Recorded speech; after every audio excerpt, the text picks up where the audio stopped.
It was 3 days to my wedding. Then I found my stepsister's journal.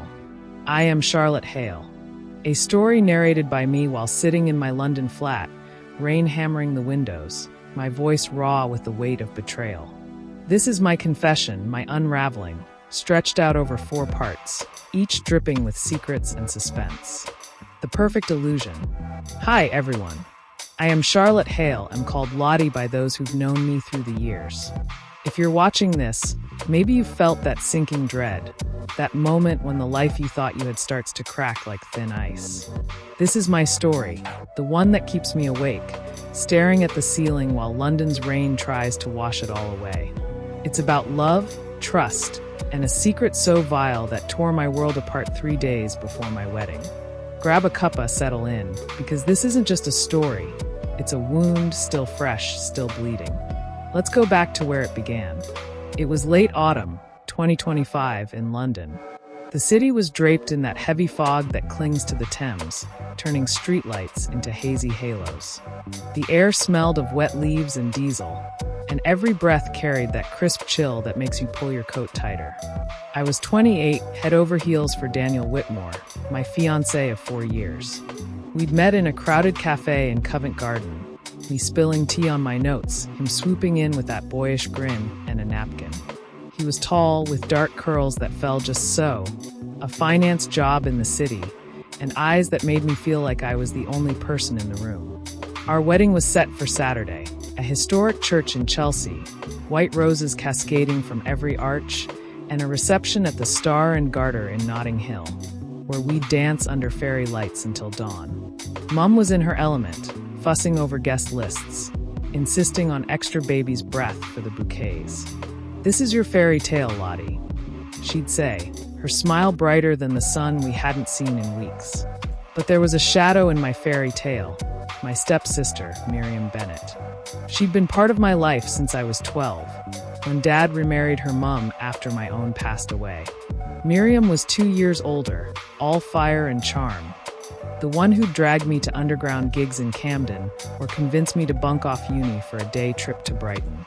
We'd shared secrets over late-night tea, laughed through awkward family holidays in the Cotswolds. She was my confidant, my rebel sister.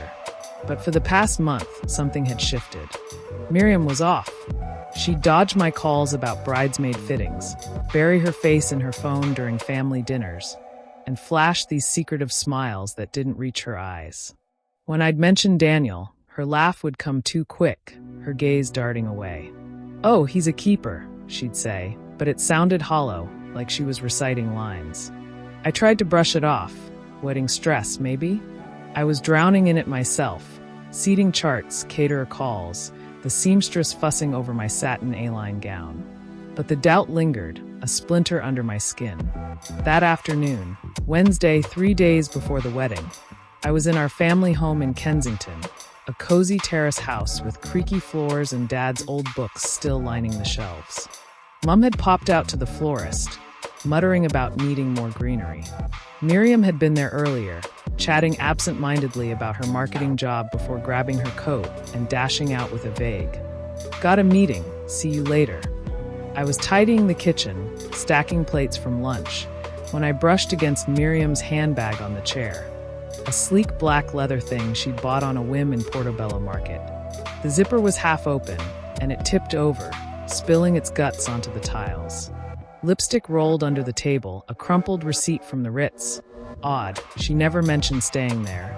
Loose coins scattered, and then a soft thud. A small black journal hit the floor, its leather cover worn smooth from handling. Gold initials gleamed under the kitchen light. MB Miriam Bennett. My heart gave a funny lurch. Why did it feel like I'd stumbled on something forbidden? I knelt, fingers hovering over the journal. It was warm, as if she'd been clutching it just minutes ago. The rational part of me screamed to put it back. Private things are private, as Dad used to say. But curiosity, that treacherous beast, whispered louder. What was Miriam hiding? Was she in trouble? Or was it something else entirely? I glanced at the doorway. Empty. The house was silent, except for the faint tick of the grandfather clock in the hall.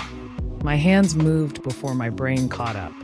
I slipped the journal into my apron pocket and hurried upstairs to my room, the stairs creaking under my feet.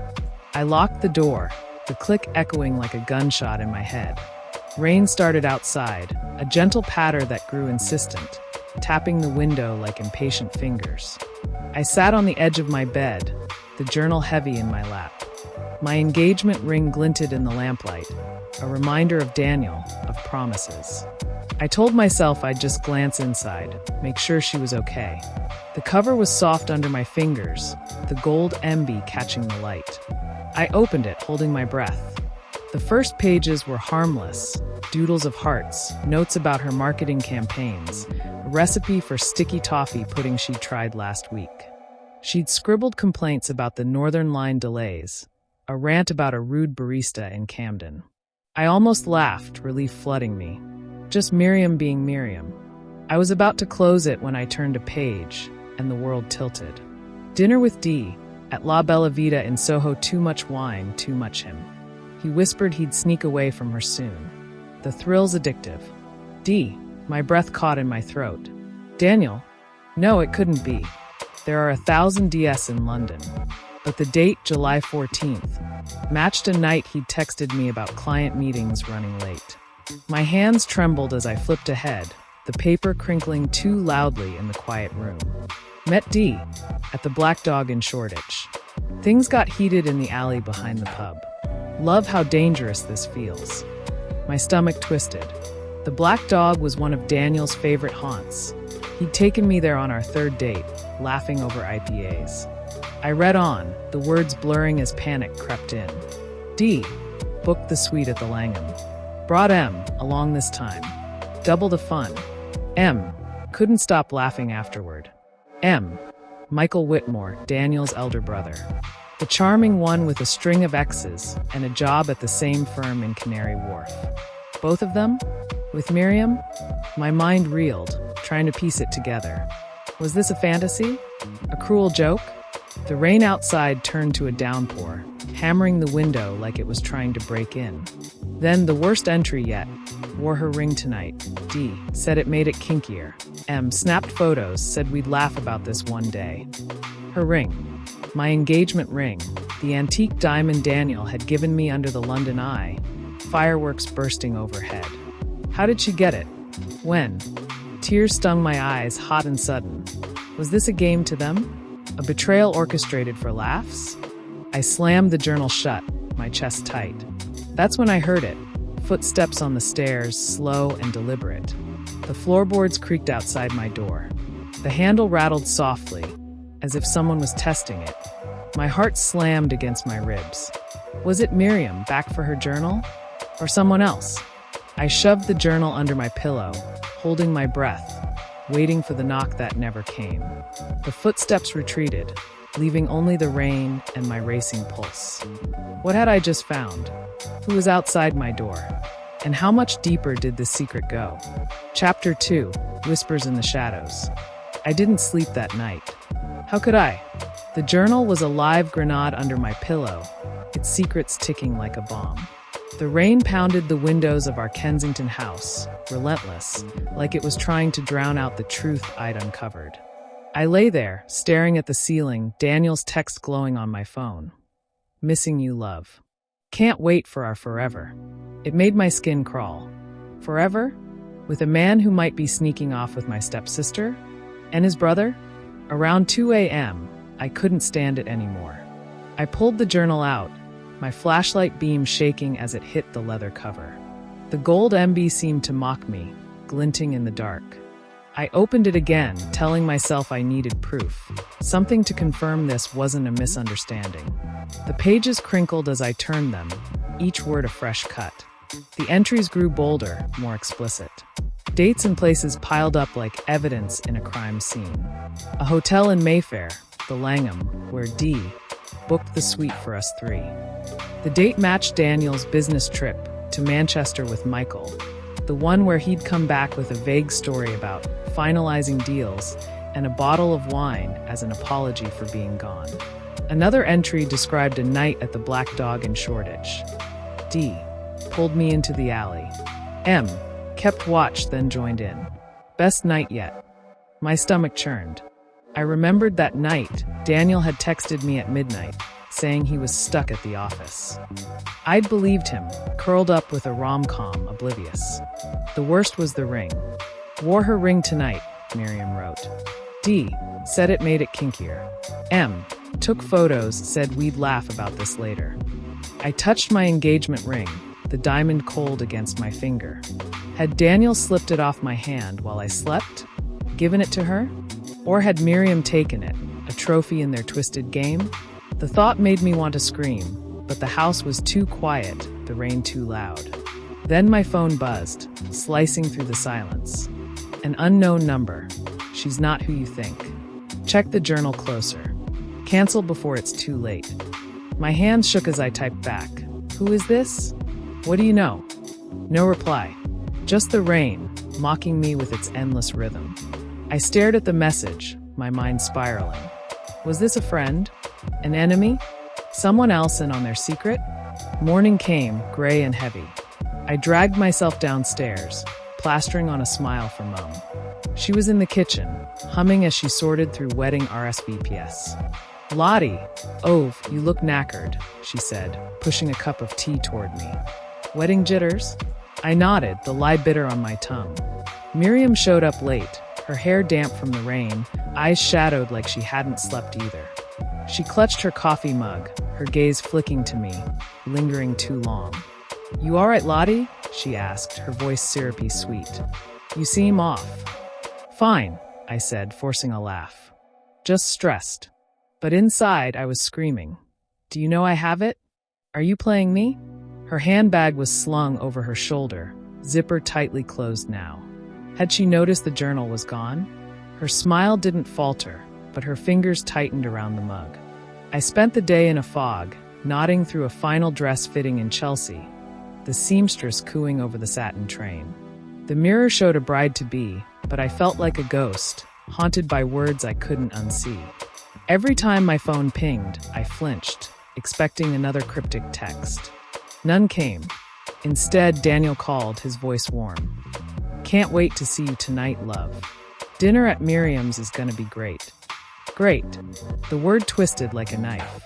The pre-wedding dinner was at Miriam's Notting Hill townhouse, a chic place with exposed brick and fairy lights that screamed Instagram aesthetic. I arrived early, the journal hidden in my bag, my heart a drumbeat. The air was thick with the scent of roast lamb and red wine, candles flickering like they were in on the secret.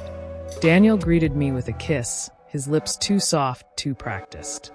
You look gorgeous, he murmured, but his eyes darted past me to the door.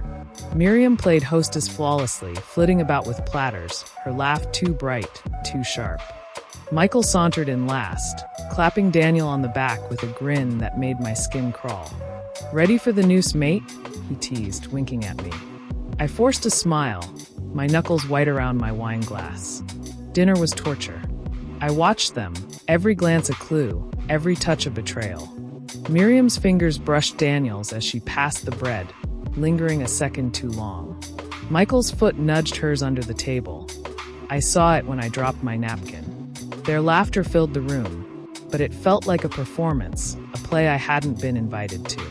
Mum chattered about the wedding, oblivious, while Uncle Richard, her brother, the one funding the venue, told bad jokes, his eyes lingering on Miriam.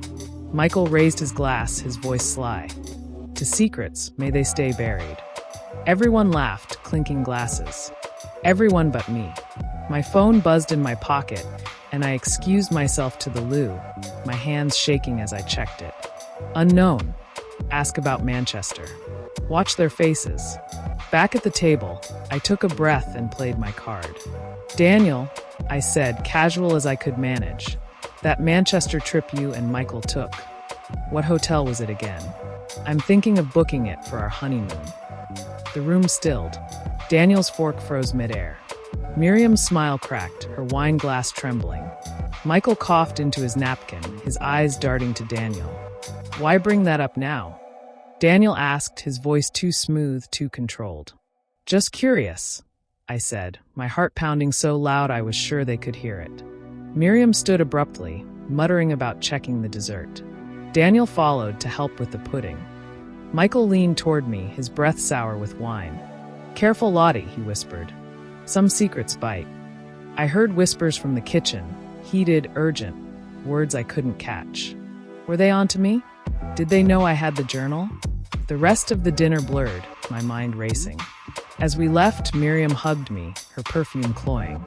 "See you tomorrow, sis," she said, her eyes searching mine. Daniel kissed my cheek, but it felt like a lie. Back home, I locked my door, the journal heavy in my hands. The rain hadn't stopped, and neither had the questions. Who was texting me? What were they hiding in Manchester? And why did Michael's warning feel like a threat? Chapter 3, The Web Tightens. The next morning, 2 days before the wedding, I was a wreck. The journal had burned a hole in my sleep, its pages haunting every moment I closed my eyes. I'd hidden it in my wardrobe, tucked inside an old shoebox, but it felt like it was watching me. The rain hadn't let up, turning London into a gray, dripping maze. I went through the motions, a meeting with the caterer, a call with the florist, a smile for Mum as she fretted over table settings. But inside, I was unraveling, each thread of my perfect life pulling loose.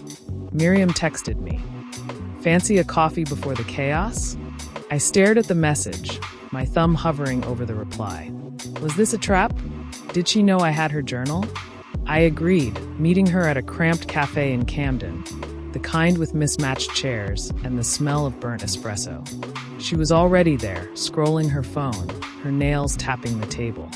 "You look knackered," she said, her smile too wide. "Wedding stress?" "Yeah," I lied, stirring my tea. Her handbag sat between us, zipper shut tight. I watched her every move, searching for a sign, guilt, fear, anything. She chatted about work, the weather, but her eyes kept flicking to me, like she was testing the waters. "You and Daniel seem solid," she said suddenly. "No doubts, right?" My throat tightened. "None," I said, my voice flat. She nodded, but her fingers tightened around her cup. Was she fishing? Or warning me? Back home, I dove back into the journal, desperate for answers. The entries were a map of betrayal, each one more brazen. A weekend in Manchester. D&M. Took me to the Midland. Suite 402.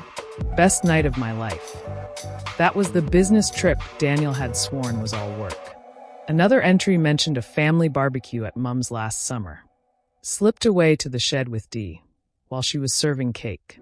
M kept her distracted. I remembered that day, I'd been laughing with guests, oblivious, while they mocked me. Then a gut punch. Uncle R knows. Caught us in the hotel lobby. Paid him £500 to keep quiet. Says he wants a new player in our game. Uncle Richard?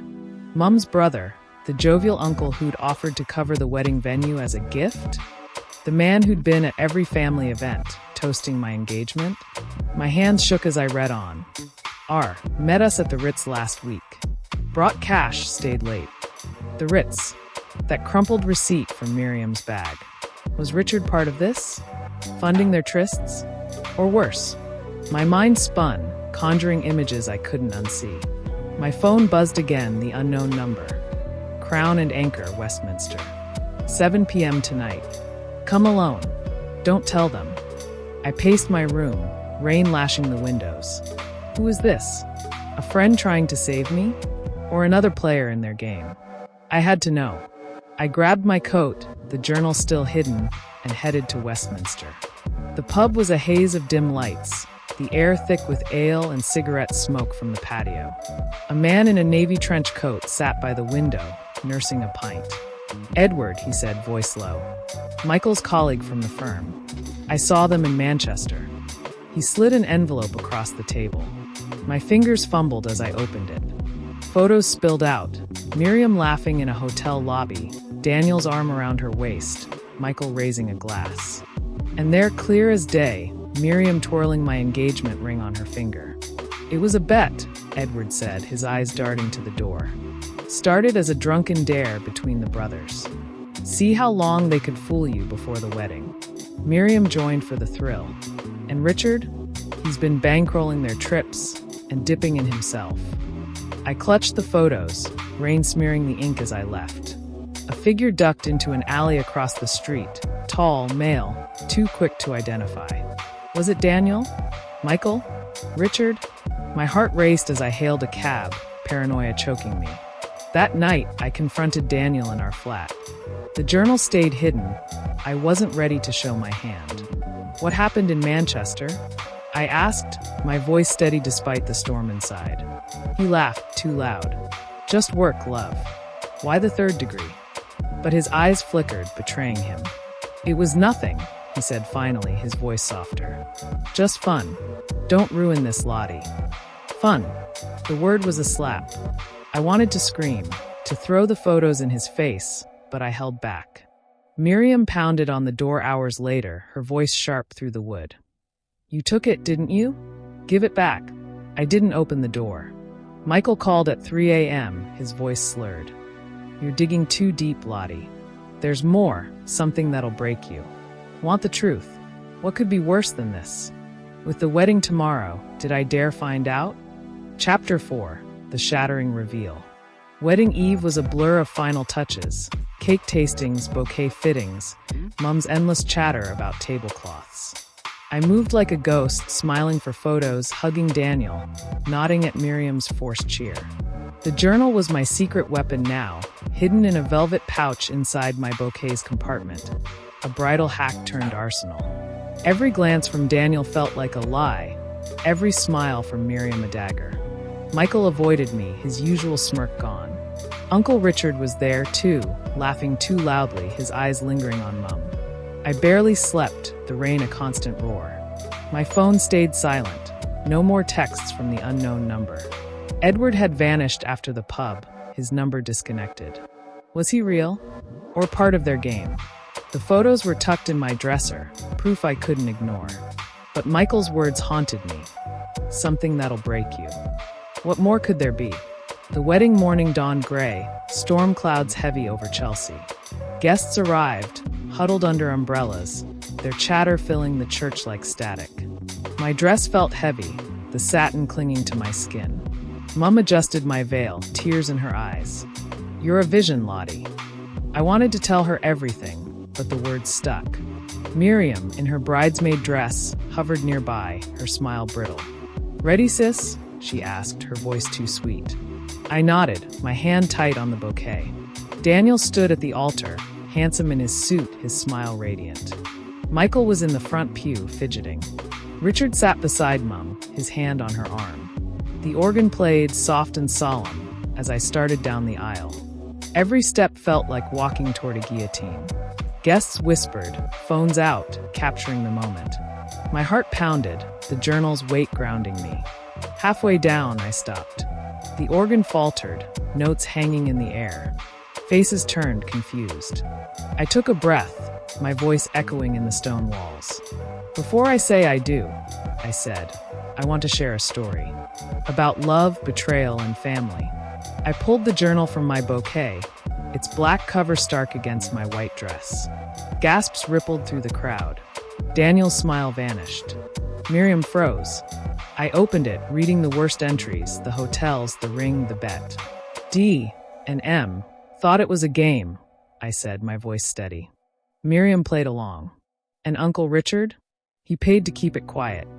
The church erupted. Daniel lunged for the journal. Lottie, stop. Miriam screamed, her heels clicking as she ran for the side door. Michael bolted, knocking over a pew. Richard stood, face white, stammering. It was for your mum's sake. He confessed, jealousy over Dad's will, funding their trysts to sabotage Mum's happiness after his death. Guests shouted, some crying, others fleeing. Mum's face crumpled, her hand clutching Richard's arm. I dropped the journal, letting it fall to the floor. No wedding today, I said, turning away. Rain greeted me outside, soaking my dress as I walked, free but fractured. Weeks later, an envelope arrived at my new flat, no return address. Inside, a note. You missed one player. Signed, Mum. Was she part of it? Or framing someone else? I burned the note, but the question lingers. If this hit you, like, subscribe, comment. What would you do with that journal? Thanks for hearing my story. Stay sharp. Secrets are everywhere.